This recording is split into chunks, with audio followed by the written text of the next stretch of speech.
కడప నగరంలో deputy mayor బండి నిత్యానందరెడ్డి భార్య దీప్తి ప్రెస్ మీట్ నిర్వహించారు. పెద్ద దస్తగిరి హత్య కేసుతో తన భర్తకు ఎటువంటి సంబంధం లేదని స్పష్టం చేశారు.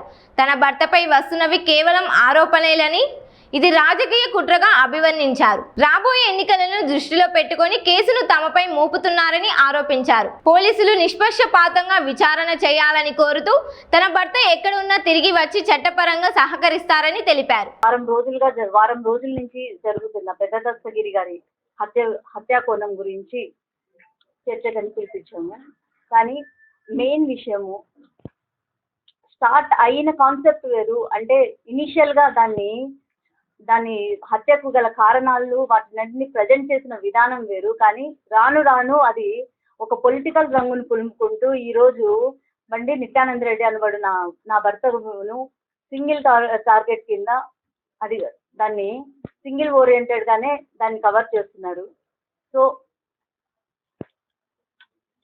నిత్యానందరెడ్డి గారి పాత్ర దీంట్లో ఏంటి అనే కోణంలో, తర్వాత నిత్యానందరెడ్డి గారిని ఇక ఏకంగా తనే ముద్దాయి, తనే మొత్తము ఆర్గనైజ్ చేశాడు, తనే మొత్తం ఇదంతా ప్లాన్ చేశాడు అన్న కోణంలో దాన్ని చాలా వరకు ఒక హై లెవెల్ కేసుగా తీసుకెళ్లారు. నిన్న రాత్రి పోలీస్ వాళ్ళు ఏకంగా 20 జీపులలో పోలీస్ వాళ్ళు వచ్చి సర్చ్ వారెంట్ తీసుకొని వచ్చి ఇండ్లంతా వెతికి, తర్వాత నా ప్రెజెన్స్ సర్చ్ వారెంట్ పేరు మీద వచ్చి నా ప్రెజెన్స్ లో నాకు సపోర్ట్ గా నిలబడిన మా పిల్లలను, ఈ అబ్బాయిని పోలీస్ వెహికల్లో తీసుకొని వెళ్ళిపోయి డిటీసీ వరకు తీసుకెళ్ళి మళ్ళీ ఆ అబ్బాయిని వెనక్కి పంపించారు. మేము రిపీటెడ్ గా క్వశ్చన్ చేయడం వల్ల ఇవన్నీ కోణాలు చూస్తుంటే ఇది ఎక్కడికో దారి తీస్తుంది అన్నది బహిర్గతం అవుతుంది. బికాస్ ఇట్స్ ఎ కేస్ మామూలు కామన్ మ్యాన్ యాంగిల్లో చూస్తే కేసు స్టార్ట్ అయిన విధానం వేరు, కానీ ఇది ఫైనల్ గా కన్క్లూడ్ అవుతున్న విధానం ఇంకొక రకంగా పోతుంది. సో మీడియా మిత్రులందరి తరఫున నేను రిక్వెస్ట్ చేసుకుంటానంటే, ఏంటి నిజాలు ఏవి నిర్ధారితం కాకుండానే మీరు ఒక ఎత్తు ముందుకు పోయి రాజకీయంగా ఎంతో కష్టపడి ఈ స్టేజ్కి వచ్చిన వ్యక్తిని తొక్కడానికి ప్రతి వాళ్ళు చూస్తున్నారు అనేది బహిర్గతం అవుతుంది. ఇన్నాళ్ళు ఎందుకంటే నిత్యానంద రెడ్డిని నేను ఈ రోజు చూడటం లేదు, ఈ 16 ఏళ్ళ మా వైవాహిక జీవితంలో కానీ ఈ 16 ఏళ్ళ ముందు కానీ తను ఏంటి అనేది నాకు పర్సనల్ గా తెలుసు. Not before being a husband, he is also a good friend to me. So YCP, TDP, కూటమి ఇలాంటి వాటి కాన్సెప్ట్ పక్కన పెట్టేసి why don't we deal the case as a common man? ఒక కామన్ మ్యాన్ గా ఈ కేసును కామన్ యాంగిల్లో ఎందుకు చూపెట్టలేకపోతున్నారని మిమ్మల్ని అందరినీ వేడుకుంటున్నాను. రాజకీయ ఎదుగుదల అనేది that is secondary for us. Frank గా చెప్పాలంటే రాజకీయాల కోసము ఈ లెవెల్లో దిగాల్సిన అవసరం అయితే లేదు. నా భర్తకైతే అసలు లేదు. తర్వాత నా భర్త మీద అన్నెసెసరీ అలిగేషన్స్ అన్ని వేస్తున్నారు. ఏంటో దస్తగిరి ఇంట్లో 100 కోట్లు డాక్యుమెంట్స్ బయటపడ్డాయి, ఇది అది అని. 100 కోట్ల డాక్యుమెంట్స్ అనేది ఆ ఇన్వెస్టిగేషన్ డిపార్ట్మెంట్ దగ్గర ఉంటే let the investigation team focus it, వాటిని బయటకు తీయండి. మీ బీయింగ్ ద ఫోర్త్ పిల్లర్, మీరంతా మా కామన్ మ్యాన్ కు సపోర్ట్ గా మీరే ఆలోచించి మీ ఇన్వెస్టిగేషన్ త్రూ వలన అది ప్రాపర్ గా వెళ్ళాలి అనే కోరుకుంటున్నాను. ఆ 100 కోట్ల డాక్యుమెంట్స్ ఏంటో బయటకు తీసి దాంట్లో 1% even single document which is related to at least 1 lakh rupee transaction ఏదన్నా లేదు, ఒక్క సైట్ అయినా సరే దస్తగిరితో నిత్యానందరెడ్డి ఎంటర్ అయ్యి కనీసము ఒక అగ్రిమెంట్ అయినా చేసుకున్నాడని ఒక సింగిల్ ప్రూఫ్ అయినా మీ ద్వారా మా వరకు చేరితే దెన్ యూ కెన్ ప్రొసీడ్. మీరు అన్న ప్రతి మాటకు ఏదన్నా అర్థం ఉంటుంది. అంతేగాని 100 కోట్ల పెట్టుబడి పెట్టుకొని అనామకుడిలాగా ఉండాల్సిన అవసరం నా భర్తకు లేదు. అండ్ సెకండ్ థింగ్, ఉన్నట్టుండి 1 వీక్ తర్వాత హత్య జరిగిన 1 వీక్ తర్వాత ఒక ఇన్వెస్టిగేషన్ ఆఫీసర్ను మార్చేసి తర్వాత ఉన్న సిఐలను, ఎస్ఐలను విఆర్ల మీద పంపించేసి కేసును ఎందుకో తప్పుదో పట్టిస్తున్నారన్నది నేను వ్యక్తిగతంగా ఫీల్ అవుతున్నాను. దానికి కూడా నాకంటూ కొన్ని రీజన్స్ ఉన్నాయి. బికాస్ ప్రస్తుతం ఉన్న ఇన్వెస్టిగేషన్ ఆఫీసర్ గారు మన కడపలో ఆయన ట్రాఫిక్ డిఎస్పీగా ఉన్నప్పుడు, నేను నా పర్సనల్ ఎక్స్పీరియన్స్ మాత్రమే షేర్ చేసుకుంటున్నాను. పర్సనల్గా నేను ఆయనతో ఫేస్ చేసింది చెప్తున్నాను ప్రస్తుతానికి. ఆయన ట్రాఫిక్ డిఎస్పీగా ఉన్నప్పుడు ఇక్కడ నా వెహికల్ ఉంది. నా వెహికల్కి వచ్చేసి 4512 నా వెహికల్ నెంబర్. కానీ దాన్ని ఇది మా అభిమానం, ఇది మా పర్సనల్ ఇంట్రెస్ట్. రాజశేఖర రెడ్డి గారి మీద కానీ జగనన్న మీద కానీ అది మేము పెంచుకున్న అభిమానం, అది మా ఫ్యామిలీకి మాకున్న బాండేజ్. సో ఆ అనుబంధంతో నేనేదో ఆ 4512 అనేది వైఎస్ఆర్ అని వేపించుకున్నాను. సో ఒకసారి ట్రాఫిక్లో మమ్మల్ని స్టాప్ చేశాడు డిఎస్పీ గారు. అప్పుడు స్టాప్ చేసి ఆయన ఒకటే మాట అన్నారు, దాన్ని పగలగొడతాను అని అడిగారు. దాన్ని పగలగొడతాను, ఇర్రెగ్యులర్ నేమ్ బోర్డు అది ఎలా మెయింటైన్ చేస్తారు మీరు అన్నారు.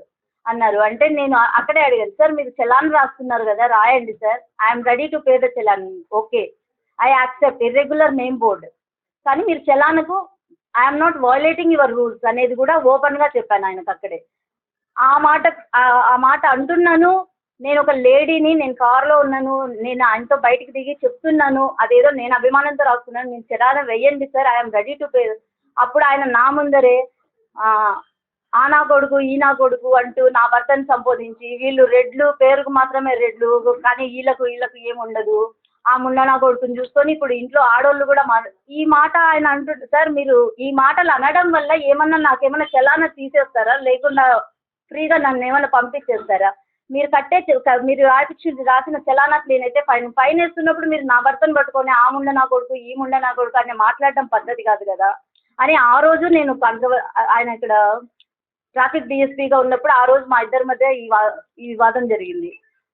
దీన్ని నేను లైట్గా తీసుకున్నాను and I totally ignored him. అదేదో అయిపోయింది అన్న కాన్సెప్ట్లోనే నేను ఉన్నాను.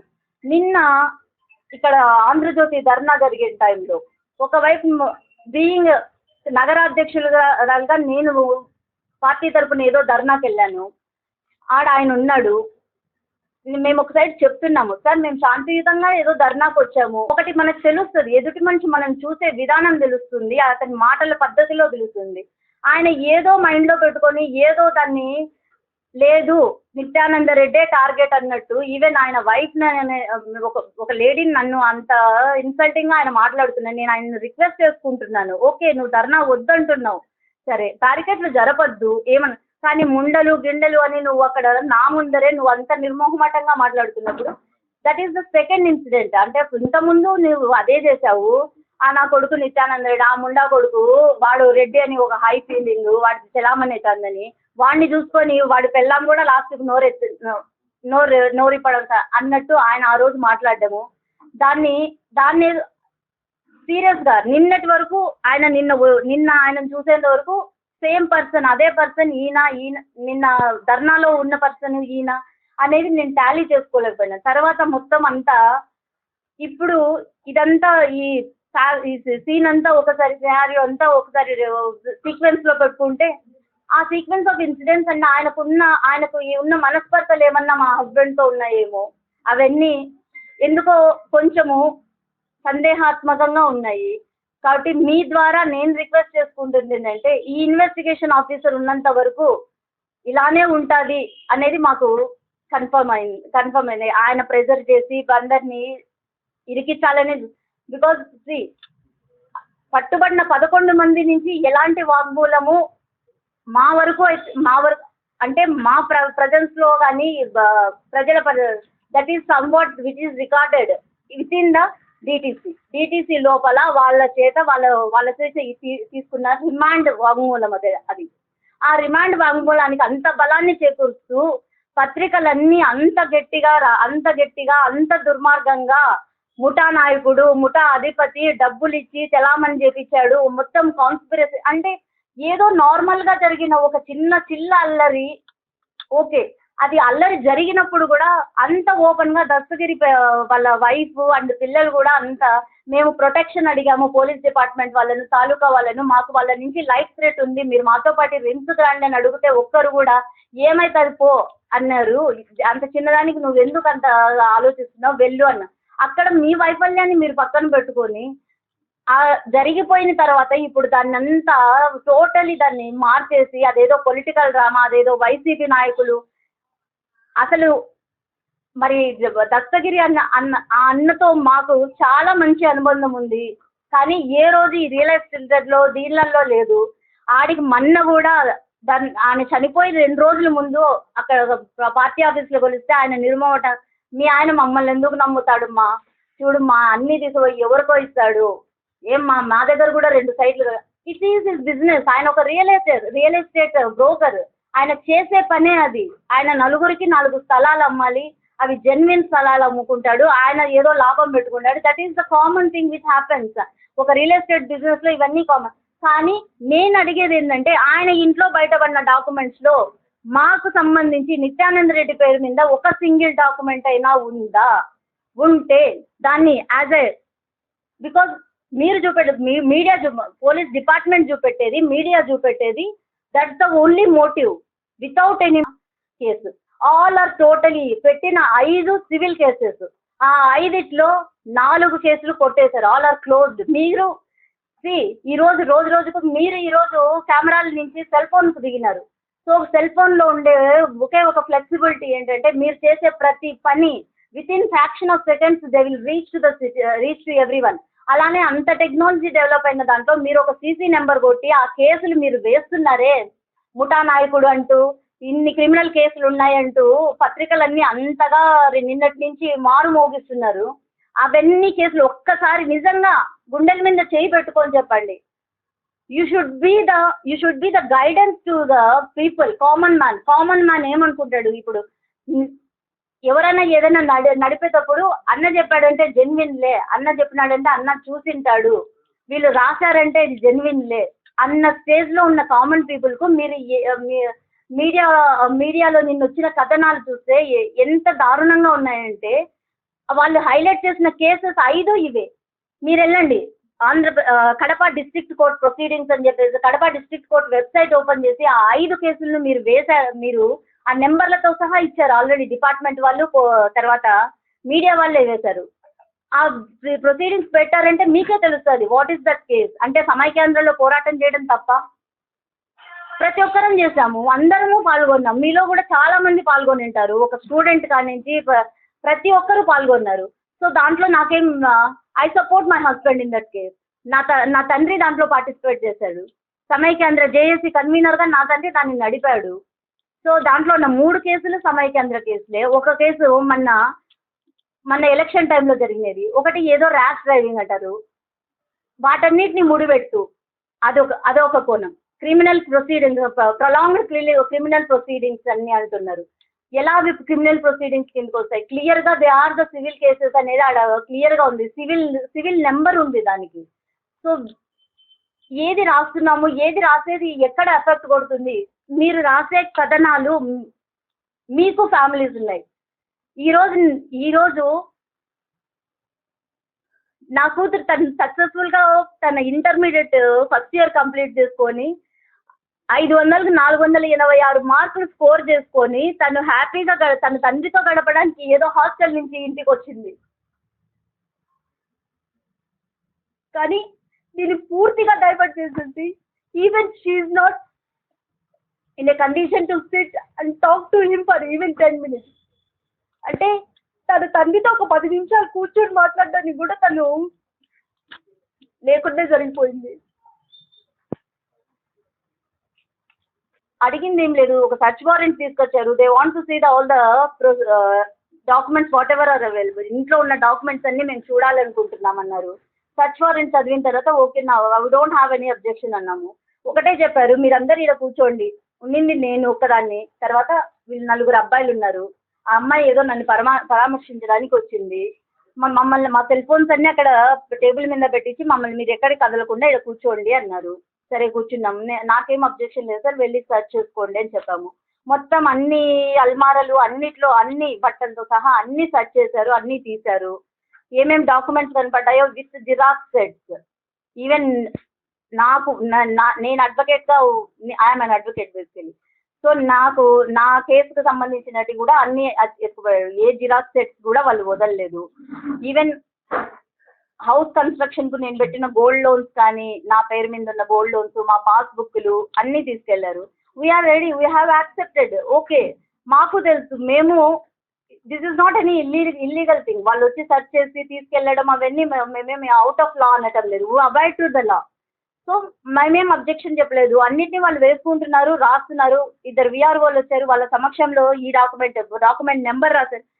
సార్, ఇప్పుడు ఈ రోజు ఒక రిజిస్ట్రేషన్ జరిగితే సాయంత్రానికి నీకు ఓటీపీ రావాలి, సాయంత్రానికి నీకు డాక్యుమెంట్ డీటెయిల్స్ వస్తాయి.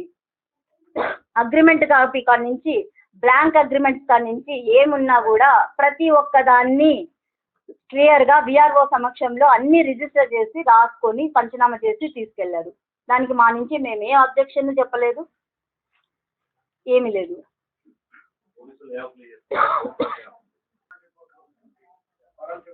నా వెహికల్స్ రెండు ఇక్కడే ఉన్నాయి sir.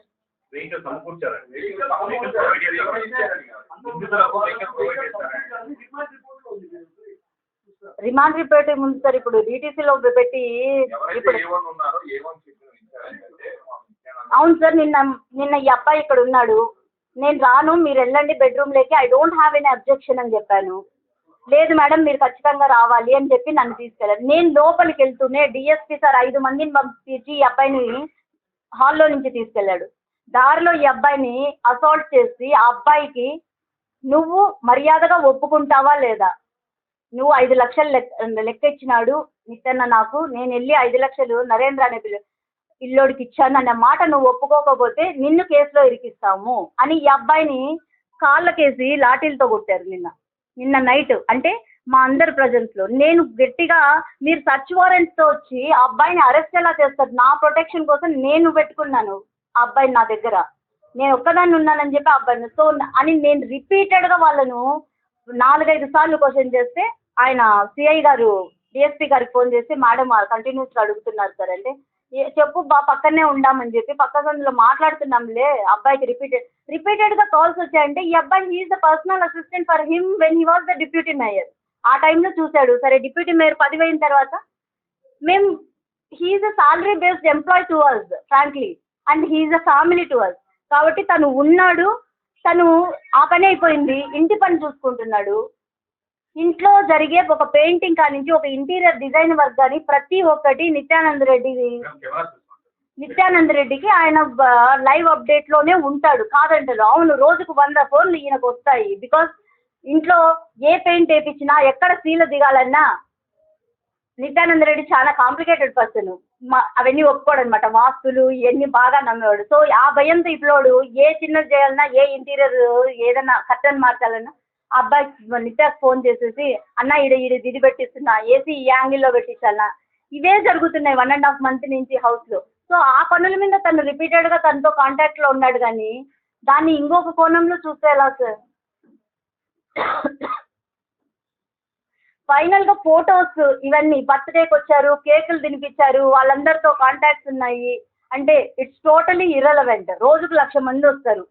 I'm not in to this. వీటన్నిటికీ నాకేం సంబంధం. కానీ నా కోసం కూడా వస్తారు, అక్క మీరు నగరాధ్యక్షురాలు, మీరు కేక్ కట్ చేయాలి, మా అక్క చిన్న వస్తారు. కానీ దాన్ని మనం కాదనిలేము కదా. అన్నా కూడా అది ఎలా ఉంటుంది? It will be totally odd. వాళ్ళని ఏదో మనం రిజెక్ట్ చేస్తున్నట్టు వాళ్ళని సాటిస్ఫై చేయాల్సిన బాధ్యత కూడా నాయకులుగా మనకు ఒక పదవి ఇచ్చిన తర్వాత అది మా పైన ఉంటుంది అని మేము ఫీల్ అవుతున్నాము. ఇక్కడ ఒక్క రూపాయి ఎవరి నుంచి ఆశించలేదు, మేము పార్టీ నుంచి ఆశించలేదు, ఎవరి నుంచి ఆశించలేదు.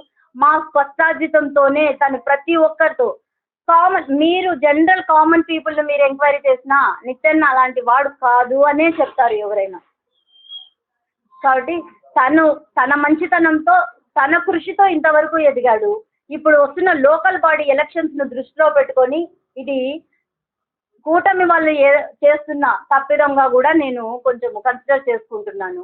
బికాజ్ ఆల్రెడీ లోకల్ బాడీ ఎలక్షన్స్కు ఇనిషియేషన్ అయితే స్టార్ట్ అయింది. కాబట్టి దీంట్లో ఈయన పాత్ర అధికంగా ఉంటుంది, దీన్ని తొక్కిపడేయాలి అన్న ఒకే ఒక కాన్సెప్ట్. అన్నిటికీ ఈ మర్డరు ఒక ఆయుధంగా వెపన్గా తయారైంది అనేది మేము స్ట్రాంగ్గా ఫీల్ అవుతున్నాం.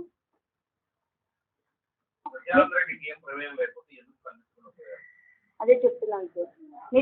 యాక్చువల్లీ మా పాపని తను అరుణాచలంలో పాదయాత్ర గిరి ప్రదక్షిణకని వెళ్ళాడు. ఇవన్నీ ఈ 2 రోజుల నుంచి క్రియేట్ అవుతున్న ఈ ఫ్యాబ్రికేటెడ్ ఇష్యూస్, ఇవన్నీ రిమాండ్ నోటీసులు ఇవన్నీ చూసి ఎవరికైనా ఏ కామన్ మ్యాన్ కైనా ఉండే చిన్నపాటి భయాందోళనలో తను ఆల్మోస్ట్ ఇగ్నోర్డ్గా సెల్లులు ఆఫ్ చేయడం ఇవన్నీ జరిగింది. మీ అందరి ముఖంగా ఎక్కడ ఉన్నా సరే తన సెల్ ఫోన్ తనకు మాతో టచ్లో లేకపోవచ్చు. 2 రోజుల నుంచి తనతో నేను భాగస్వామ్యంగా ఎంటర్ అయినప్పటి నుంచి నా జీవితంలో ఇది మొదటిసారి నా భర్తతో నేను 2 రోజుల నుంచి టచ్లో లేకుండా ఉండడం. కాబట్టి మీ అందరి ముఖంగా మీ ఛానల్స్ కానీ ఏదో ఒక ప్రచారం ఎక్కడన్నా చూస్తే నా భర్తకు నేను కూడా విన్నవించుకునేది ఏంటంటే, దయచేసి పరిగెత్తాల్సిన అవసరం అయితే మనకు లేదు. నిజాయితీగానే ఇన్నాళ్ళు మేము నిజాయితీగానే బతికాము, నిజాయితీగానే ఎదుర్కొందాము. నువ్వు ఎక్కడున్నా తిరిగి రావాలని నేను కోరుకుంటున్నాను.